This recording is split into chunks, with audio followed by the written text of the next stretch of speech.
CTW presents Square One TV, show number 108, produced at Unitel Video in New York.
Welcome once again to Suds, television's only biodegradable soap opera.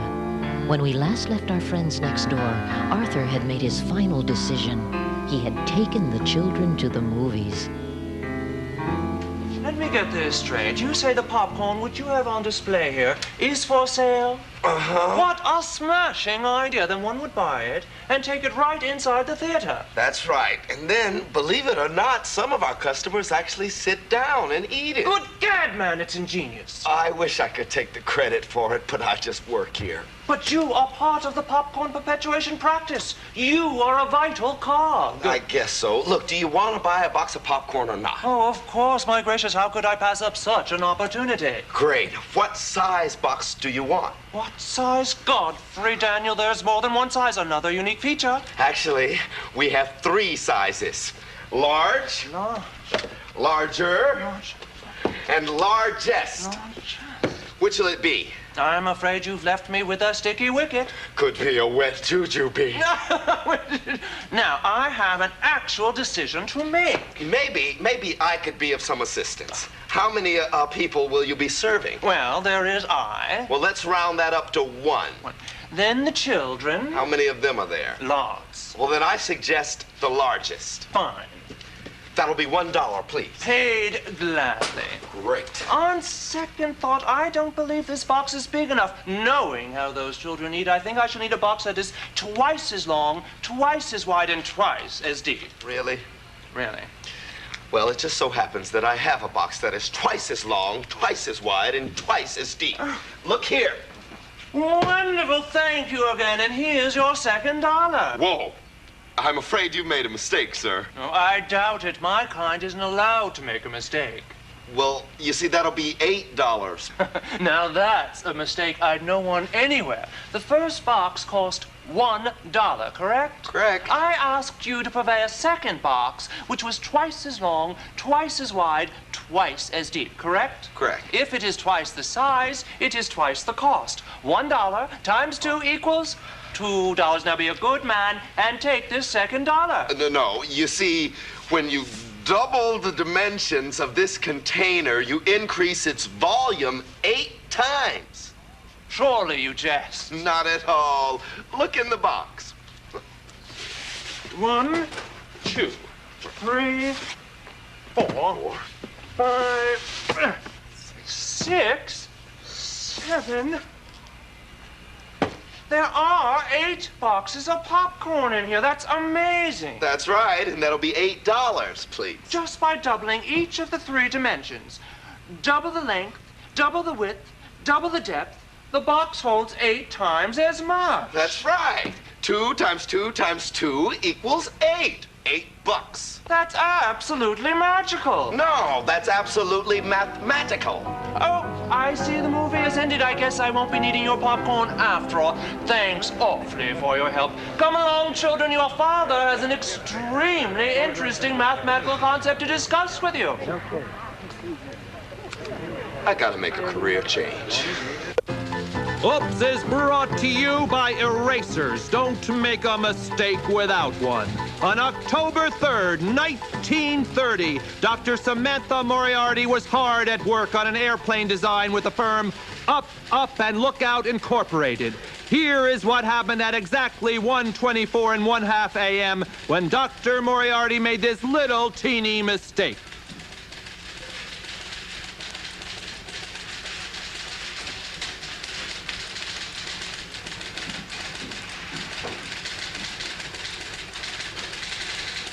Because of that tiny mistake, just look what happened.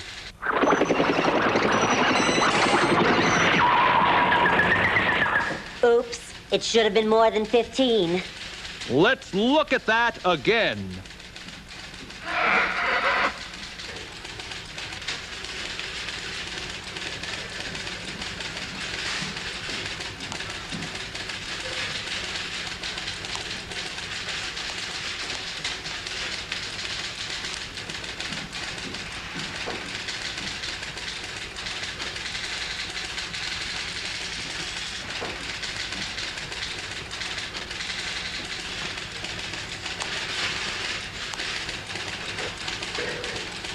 If I'd done it right the first time, maybe this wouldn't have happened. Oops was brought to you by Erasers. Don't make a mistake without one. Sketch number 395. Far less calories because there are far fewer jokes. Ooh. Hey,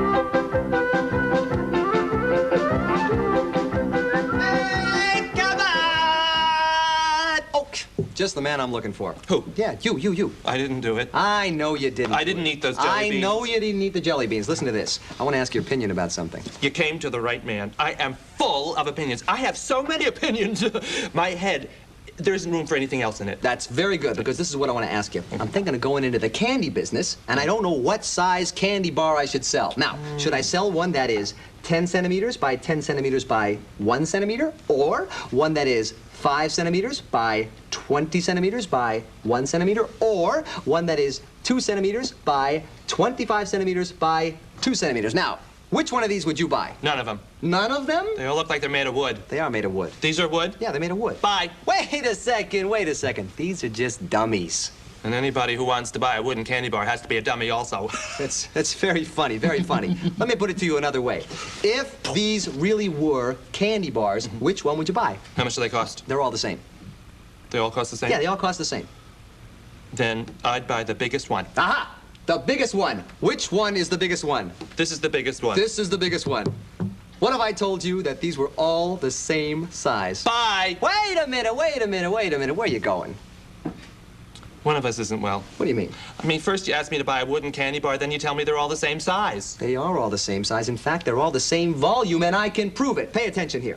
Now, this one here is 10 centimeters by 10 centimeters by 1 centimeter, okay? Now, we know that length times width times depth gives us volume, right? Volume. In this case, 10 times 1, 100 cubic centimeters, right? 100 cubic centimeters. Very good. Okay, this one, 5 by 20 by 1. Also, 100 cubic centimeters. Yeah? This one here is 2 by 25 by 2. Also, 100 cubic centimeters! you're very smart. They all have the same volume. They all have the same amount of chocolate. Now, knowing that they all have the same amount of chocolate, which one would you buy? What do you say? I say I still wouldn't want to eat a wooden candy bar. I'd be afraid of splinters. Bye.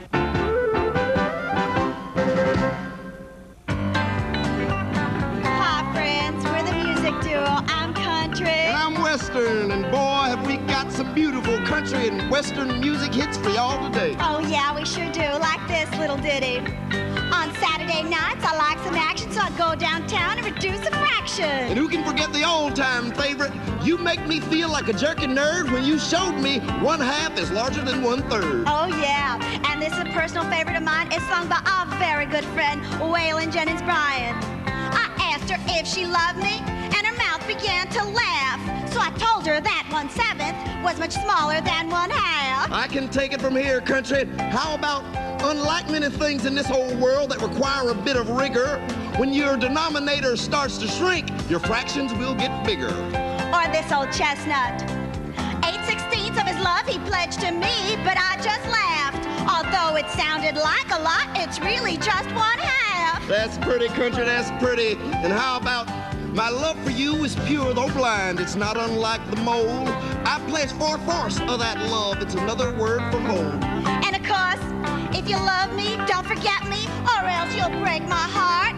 And don't forget, if you got 1/4 and 1/3, 1/3's the larger part. Last but not least, the denominator of a fraction is that number down below. I hope y'all understand this, because now I gotta go. So remember, folks, send for your records and tapes now to Country and Western Music Duo, C and W fractions, 1/3 Numerator Road, Half Mast, Arkansas. Goodbye. Bye. And happy snails. Bales. Snails? Bales? Jails? Yeah. Tessellations. Tessellations. We're talking about tessellations. Ooh, tessellations. Geometric shape sensations. Ooh, tessellations. Who's got time for good vibrations? We've got to use our imaginations. Ooh, bop, bop, ooh, tessellations. Let's decorate my surfboard with geometric shapes and lines. We can use a few polygons. We're gonna make it look so fine. We can start by drawing a grid. We'll use it as a guide. And when we're done, we're gonna have some fun. We'll hit the waves and ride, 'cause we're talking about tessellations. Ooh, tessellations. Geometric shape sensations. Ooh, tessellations. Who's got time for good vibrations? We've got to use our imaginations. Ooh, bop, bop, ooh, tessellations. Let's use a grid of squares to tessellate this plane. We'll lay down different polygons. Shapes don't need to be the same. We'll line them up edge to edge so all the sides will meet.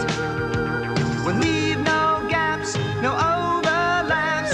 Look at how the pattern repeats. Yeah, we're talking about tessellations. Ooh, tessellations.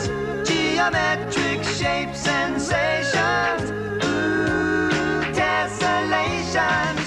Who's got time for good vibrations? We've got to use our imaginations. Ooh, bop, bop, ooh. Come on and put a square here. And put an octagon there. And when they fit real tight, we'll know we're doing it right. Yeah, yeah. We're talking about tessellations. Ooh, tessellations. Geometric shape sensations. Ooh, tessellations. Who's got time for good vibrations? We've got to use our imaginations. Ooh, bop, bop, ooh, tessellations. We're making tessellations. Tessellations. And now it's just about time for a game show for the brain. But who's multiplying? Starring our host, the one and only, the inimitable, the bigger-than-life person, and what a guy, Larry Cedar. Hello, hello, hello. Welcome to the show, everyone. You out there in multiplication land, welcome to But Who is Multiplying? So, it's going to be a fantastic show today. I got a feeling. Let's bring up our first two contestants. Give them a big hand, everybody. Come on up. All right, representing the blue today is... Bridget. Bridget, how you feeling today? Okay. You feel like you're ready to multiply? Mm-hmm. Quick test here, 1 times 5. 1 times 5, 5. All right, gave her an easy one. How about 10 times 2? 10 times 2 is 20. Bingo, we're in there. Okay, Bridget, good luck to you. And now, representing the red side is... LaWanda Williams. LaWanda, how you feeling today? Fine. You've been practicing your multiplication? Mhm. You ready for a test? 2 times 5? 10. 3 times 6? 18. Oh, we're in there. Okay, Bridget and LaWanda, let's turn around and look at the rules of the game. Okay, this is the big board. Now, the object of the game, you know, is to cover 3 squares on the board with your color, either horizontally, vertically, or diagonally. Now, the numbers on the big board represent the product you get when you multiply 2 numbers on the factor board together. For example, if there's a ring on the 4 and there's a ring on the 5, what number could we cover on the big board? 20. 20, and it'll look just like that. All right, now the first player starts by putting down both rings and calling out her product. The next player can only move her color ring to any number on the factor board. Now you've got 15 seconds to move your ring and to call out your answer real loud and clear so I can hear it. If you don't do it in 15 seconds, you'll hear this, which means you ran out of time. Also, if you call out the wrong product, or you call out a product that has already been covered on the board, you will hear this. Now, if you make either of those mistakes, running out of time, or calling out the wrong answer, or something that's been covered, you lose your turn and your opponent gets to move both rings. The first person to win 2 rounds wins the game. You ready to play? Yeah. Red will go first. You move the 2 rings. I'll move over here to the side. You guys ready to cheer them on? Yeah! Yeah! All right, and red, go! 56! 56 red. 21. 21 blue.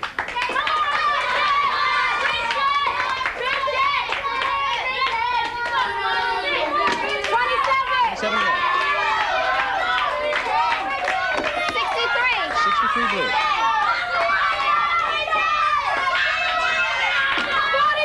42 red. 30 blue.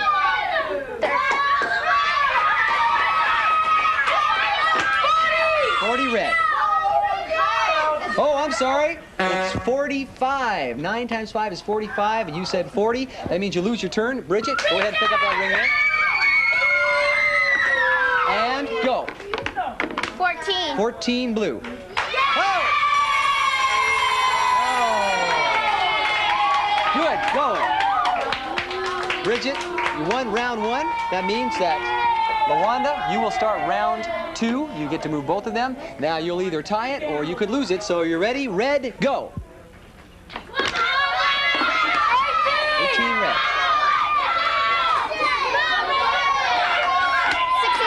63 blue. 42 red. 18 blue. Up. I'm sorry, 18 had already been covered on the board, so you lose your turn. Red, LaWanda, you get to move both rings now and go. 28 red. Oh! All right. What's that? It's a tie now. Very good. You've each won 1 round. Now, looks like the board is clear. Bridget, you get to move both rings. This is the tie-breaking round. Blue, go. 30 blue. 25 red.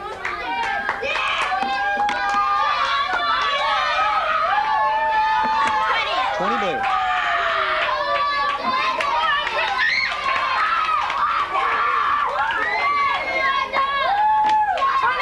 24 red.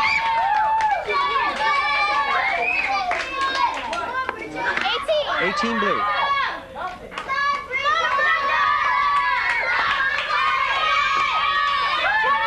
27 red.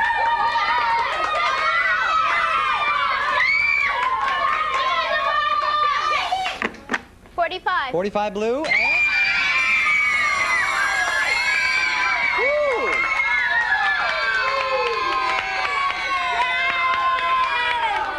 I tell ya, Bridget, you had me scared there for a minute. I think a lot of people saw it out there, but we weren't sure if you had. Good going. You won the game just for winning. You get a Square One TV calculator. Congratulations. LaWanda, you did a super job. We're going to give you a Square One TV t-shirt. And there it is. Congratulations. It was a very competitive game. You did sensationally. You guys did a great job cheering them on. Thank you for watching. We'll see you next time on But Who's Multiplying? Bye-bye.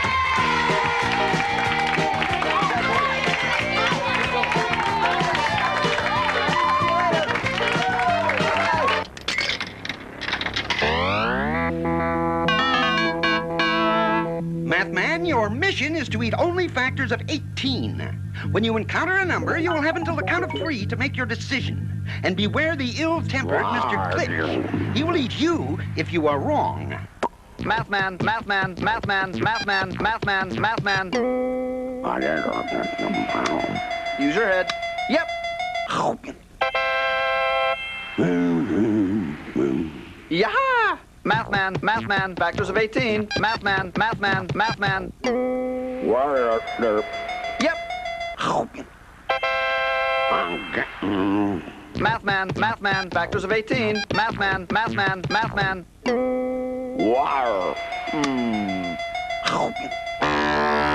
Oh, wrong. Mathman, Mathman, Mathman, Mathman, Mathman, Mathman.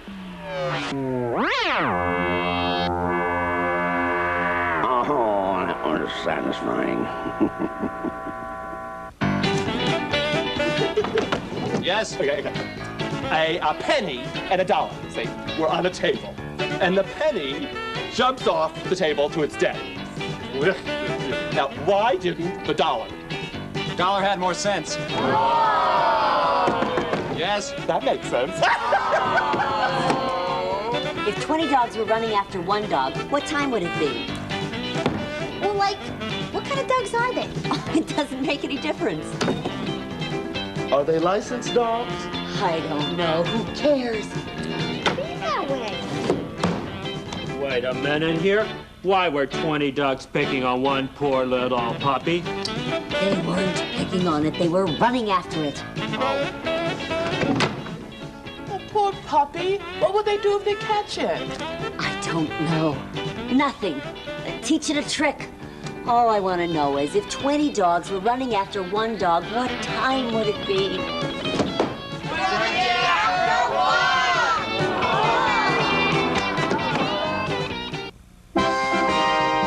The story you are about to see is a fib, but it's short. The names have been made up, but the problems are real. Wednesday, 2:43 p.m. It was hot in L.A. and hadn't snowed for months. We were working on the case of the missing baseball.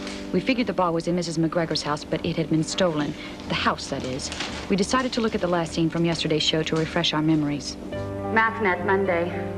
Oh, hello, Howie. No luck on the missing ball yet. We'll keep in touch. I understand. Howie? Yeah. His dad's due back in 3 days. If we don't find that missing baseball, his father's going to turn him inside out. Stymied, Kate. The house with the ball in it is gone. It's just gone. It couldn't have just flown away. Or could it?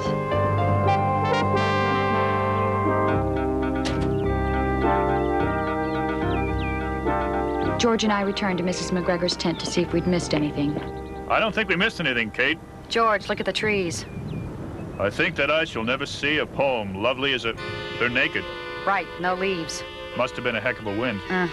But look at those trees over there, and over there. They're still dressed. How could the wind have blown the leaves off these trees and not off those trees? Maybe it wasn't a natural wind. You mean an unnatural wind? Yes. What if it was a helicopter? And the downdraft from the rotors blew the leaves off these trees? Mhm. Sure, why not? But is a helicopter capable of lifting a house? Let's ask a man who owns one. Do you know much about helicopters, General Scarlett? If I don't know it, it ain't worth knowing. Do you know who invented the helicopter, General Scarlett? Yes, I do. Ask me another question. We asked General Scarlett if it were possible for a helicopter to move a small house.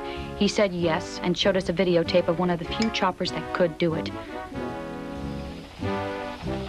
A specially designed model known as the XY313.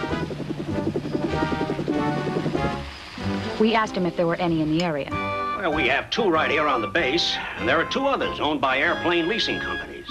One's in Los Angeles, the other's in Oxnard. Now we were on the trail. We figured the house must have been airlifted, and the only 2 companies who could have done it were in our area. We were home free. You sure? Well, thanks anyway.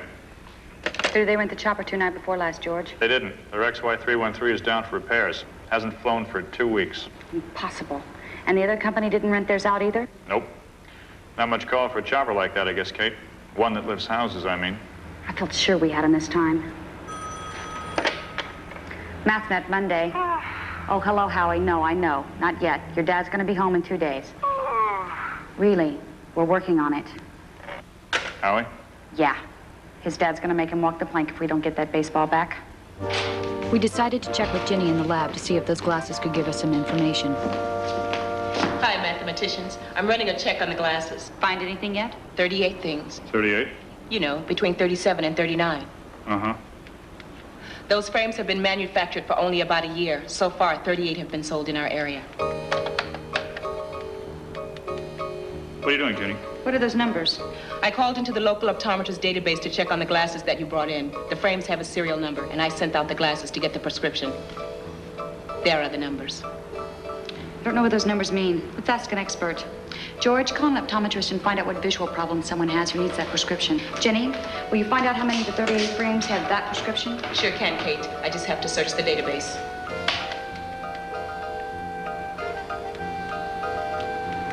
Three, Kate. Great. And there are the names and addresses. Kate, the doctor says it's a pretty common prescription. They're reading glasses for someone with the slightest stigmatism. Then someone could fly a helicopter without them? Sure. Or play baseball, or ride a pony, or fall up a log, or... Anything but read. That's right. Or any other close work. You know, like needlepoint, or building a model train, or picking aphids off baby roses, or... The names of the owners of the glasses are Justin Michaels, Clarence Sampson, and Alfred Fox. That's with 2 X's, Kate. That doesn't help me much. How's that? I don't know any of these guys. Don't worry, George. Huh? You will. Thanks, Jenny. Anytime. We still on for Saturday, George? Sure are. Martha's looking forward to it. Going to have meatloaf again? Sure. I can't come, George. I'll be right back. Watch the phone, George. Answer the phone, George. Mathnet. Who? Scarlett. No, this isn't Kate. It's frankly Scarlett, and I don't give... Oh, General Scarlett. I see. Thank you, sir. Got something? Maybe. Said he forgot about one XY313 right in our backyard. A fellow has one at Burbank. Says he rents it out sometimes. Here's the number.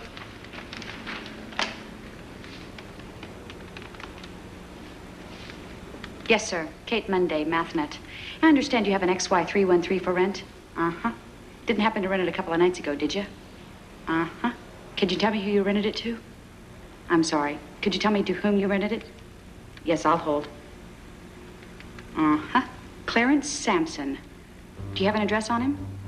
Uh-huh. 727 Bluff Drive. Thank you. That's the name of one of the owners of the glasses, Kate. What a coincidence. 2 guys with the same name and address. It's one guy, George. We've got our man. Let's roll to 727 Bluff Drive.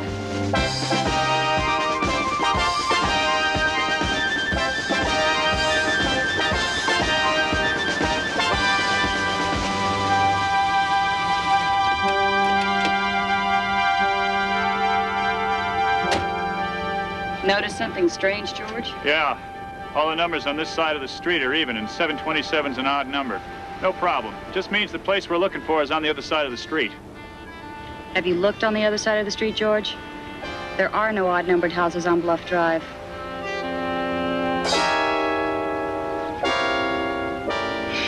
The address is a phony.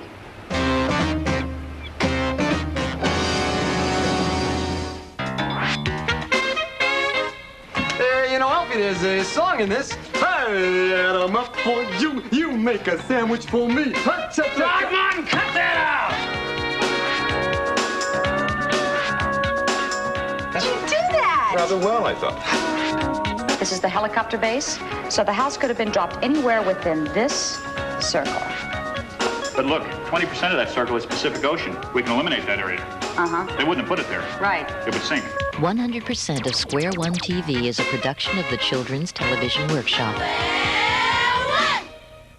This program was made possible by grants from the National Science Foundation, the U.S. Department of Education, the Corporation for Public Broadcasting, the Andrew W. Mellon Foundation, and the Carnegie Corporation of New York. Corporate funding is provided by IBM. At IBM, we believe education is the key to the future. We are pleased to help support Square One TV as an innovative way to introduce young people to the exciting world of mathematics.